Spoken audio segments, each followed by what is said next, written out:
Deputy chief మినిస్టర్గా ఉన్నారు మీరు. మీ హోదాలో మీరు అన్ని వర్గాలకు మీరు న్యాయం చేయాల్సిన అవసరం ఉంది. అన్ని మతాలను సమానంగా చూడాల్సిన అవసరం ఉంది. అలాంటి మీరు ఈరోజు ఒక మతమే ముఖ్యము అన్నట్టు మీరు వ్యవహరిస్తున్నారే, ఇదేమైనా పద్ధతిగా ఉందా? డిప్యూటీ చీఫ్ మినిస్టర్గా ఉన్న మీరు ఈరోజు మీరు ఒక మతానికి చెందిన వేషాన్ని వేసుకొని, ఆ బట్టలు వేసుకొని మీరు అఫీషియల్ డ్యూటీస్ చేస్తుంటే మిగతా మతాల వాళ్ళకి అభద్రతా భావం కలగదా? ఏం ఆలోచిస్తున్నారు సార్? అసలు జనసేన పార్టీ అన్నది ఒక సెక్యులర్ పార్టీ అన్న ఉద్దేశం ఉండేది మాకు. కానీ ఈ రోజు అర్థమవుతుంది ఇది కూడా ఒక రైటిస్ట్ పార్టీ అని. ఏం అవసరం అని అడుగుతున్నాం. అసలు ఆర్ఎస్ఎస్ సిద్ధాంతం కదా ఇది. మతం అడ్డు పెట్టుకొని రాజకీయాలు చేయడం అన్నది ఆర్ఎస్ఎస్ సిద్ధాంతం. ఆ సిద్ధాంతాన్ని బీజేపీ అనుసరిస్తుంది అంటే అర్థం ఉంది. మీరెందుకు ఆ సిద్ధాంతాన్ని ఎత్తుకున్నారు? మీరు కూడా బీజేపీ లాగా ఏమైనా ఆర్ఎస్ఎస్ మీరు కూడా ఏజెంటా, డబుల్ ఏజెంటా? మోడీ డైరెక్షన్ లో కదా జరుగుతున్నది యాక్టింగ్ అంతా. మోడీ గారు డైరెక్ట్ చేస్తున్నారు, పవన్ కళ్యాణ్ గారు యాక్టర్ గా మారారు. ఎందుకని అడుగుతున్నాం. మీరా రాహుల్ గాంధీ గారి గురించి మాట్లాడేది ఏమైంది సార్? మణిపూర్ లో క్రైస్తవులు ఊచకోత చేస్తే బీజేపీ పార్టీ, ఇదే మోడీ గారు ఎందుకు మాట్లాడలేదు మీరు? మరి ఇప్పుడు ఒక మతమే ముఖ్యం అన్నట్టు మీరు మాట్లాడుతున్నారే, మరి ఆ మతానికి చెందిన వాళ్ళు మనుషులు గారా? ఆ మతానికి చెందిన వాళ్ళు మీకు ఓట్లు వేయలేదా? మీరోజు ఒక హోదాలో ఉన్నారు, ఒక పదవిలో ఉన్నారు, కనీసం ఆలోచన కూడా లేకుండా మీరు మిగతా మతాలు ఏవి ఇంపార్టెంట్ కాదన్నట్టు ఒక మతాన్నే భుజాన వెతుకుంటే మరి మిగతా మతాల వాళ్ళంతా ఏమనుకోవాలండి మిమ్మల్ని? మీరా రాహుల్ గాంధీ గారి గురించి మాట్లాడేది. ఒక పక్క ఊచకోత జరుగుతుంటే ఇంకో పక్క రాహుల్ గాంధీ గారు బీజేపీ పార్టీ మణిపూర్ లో ఊచకోత చేస్తుంటే గౌతరాలైనా మణిపూర్ అయినా దీనికి అంతటికీ కారణం బీజేపీ పార్టీ కాదా? ఒక పక్క బీజేపీ పార్టీ అంత నీచంగా అంత ఇదిగా చేస్తుంటే ఇంకో పక్క రాహుల్ గాంధీ గారు ప్రేమ కోసం, ఐక్యత కోసం, సోదర భావాన్ని పెంచడం కోసం కన్యాకుమారి నుంచి కశ్మీర్ వరకు 1000 కిలోమీటర్లు పాదయాత్ర చేశారు. ఆయన గురించి మాట్లాడుతున్నారు మీరు అంటే మీ స్థాయిని మీరే దిగదార్చుకుంటున్నారు. Thank you.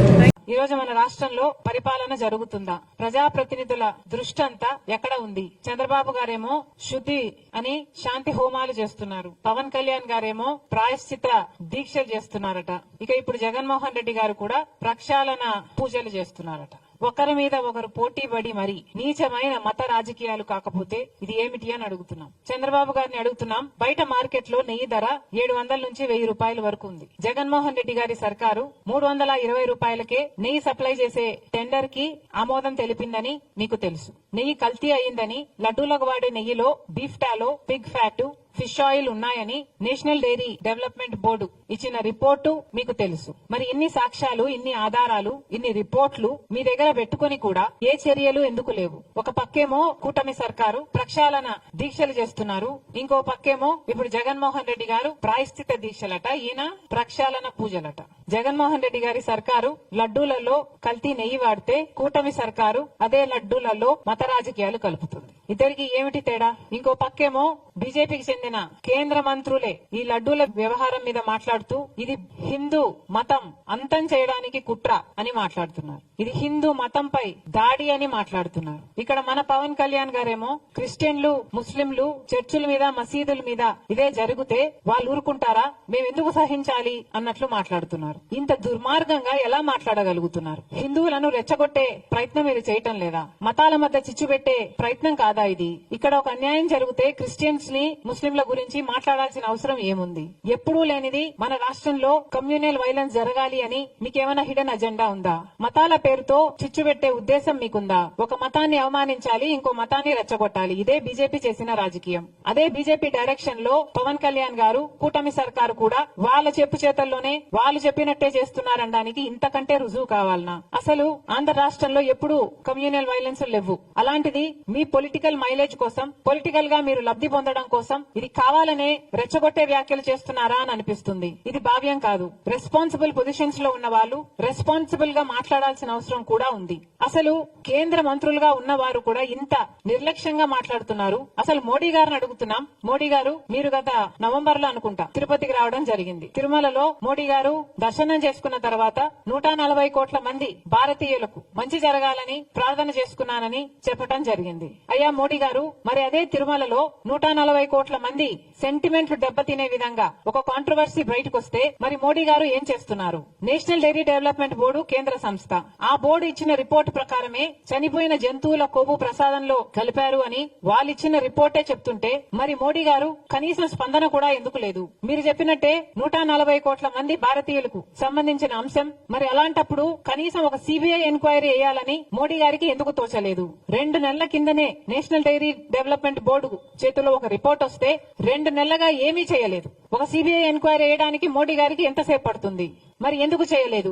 నిజంగానే హిందూ మతం మీద కుట్రే జరుగుతుంటే మరి సిబిఐ దర్యాప్తులో అది తేలేది కదా? మరి సిబిఐ దర్యాప్తులో హిందూ మతం మీద కుట్ర జరిగితే అది దేశద్రోహం కదా? మరి అలాంటప్పుడు ఇంత సీరియస్ ఇష్యూ ఉన్నప్పుడు మోడీ గారు సిబిఐ ఎంక్వైరీ ఎందుకు వేయటం లేదు? చంద్రబాబు గారు కూడా సమాధానం చెప్పాలి. 2 నెలలుగా మీకు తెలుసు, 2 నెలలుగా ఆ రిపోర్టు మీ చేతిలో పెట్టుకుని ఏం చేస్తున్నారు? మీ 100 రోజులు పూర్తి చేసుకున్న సందర్భంలో మీరు అది బయట పెట్టారు అంటే ఏమనుకోవాలి? మీరు సూపర్ 6 అమలు చేయలేదు కాబట్టి ప్రజల దృష్టిని మళ్లించడానికే ఒక హిడెన్ అజెండాతో ఇది ఆ రోజు బయట పెట్టారని స్పష్టంగా అర్థమైపోవటం లేదా? చంద్రబాబు గారు సమాధానం చెప్పాలి. 2 నెలల కిందే మీకు తెలిస్తే మరి ప్రజలకు ఎందుకు చెప్పలేదు?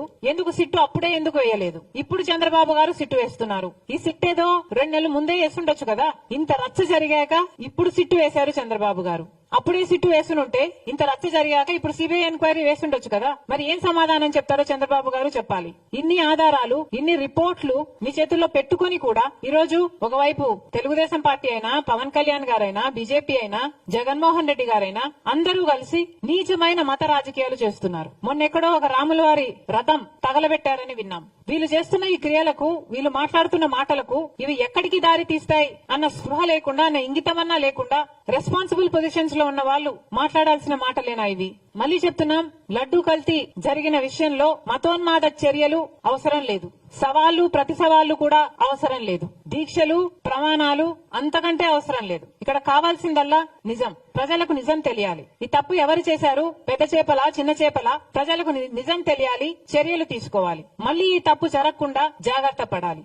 అది మానేసి ఇలా నీచమైన మత రాజకీయాలు చేయడం చాలా దుర్మార్గం. మేము దీనికి వ్యతిరేకం. కాంగ్రెస్ పార్టీ ఒక సెక్యులర్ పార్టీ. కాంగ్రెస్ పార్టీ రాజ్యాంగాన్ని గౌరవించే పార్టీ. కాంగ్రెస్ పార్టీ అన్ని మతాలని గౌరవిస్తుంది, అన్ని కులాలను గౌరవిస్తుంది, అన్ని భాషలను, అన్ని ప్రాంతాలను గౌరవించే పార్టీ కాంగ్రెస్ పార్టీ. మా నాయకుడు రాహుల్ గాంధీ గారు సోదర భావం కోసం, ప్రేమను పెంచడం కోసం కన్యాకుమారి నుంచి కశ్మీర్ వరకు 1000 కిలోమీటర్లు పాదయాత్ర చేసిన వాడు మా నాయకుడు. కాబట్టి ఇంత నీచమైన రాజకీయాలు చేయడం మేము తట్టుకోలేకపోతున్నాం. కానీ ఎన్నిసార్లు అడిగినా అటు మోడీ గారు గాని, ఇటు చంద్రబాబు గారు గాని సిబిఐ ఎంక్వైరీ వేయటం లేదు. కాబట్టి మేము కాంగ్రెస్ పార్టీ ఈ రోజు సుప్రీంకోర్టు చీఫ్ జస్టిస్ గారికి ఒక లేఖ రాయడం జరిగింది. ఈ లేఖ ద్వారా సిబిఐ ఎంక్వైరీ జరగాలి అని, ఎందుకు జరగాలో దాని కారణాలన్నీ వివరించడం జరిగింది. సుమోటో కింద సుప్రీంకోర్టే దీన్ని టేకప్ చేసి ఇన్వెస్టిగేట్ చేయాలని కోరడం జరిగింది. ఒకవేళ సిబిఐ ఎంక్వైరీ ఏ కారణం చేతైనా వీలు కాకపోతే మన రాష్ట్రం చేస్తున్న ఈ సిట్ ఇన్వెస్టిగేషన్ ను సుప్రీంకోర్టు స్వయంగా మానిటర్ చేయాలని కోరటం జరిగింది. Thank you.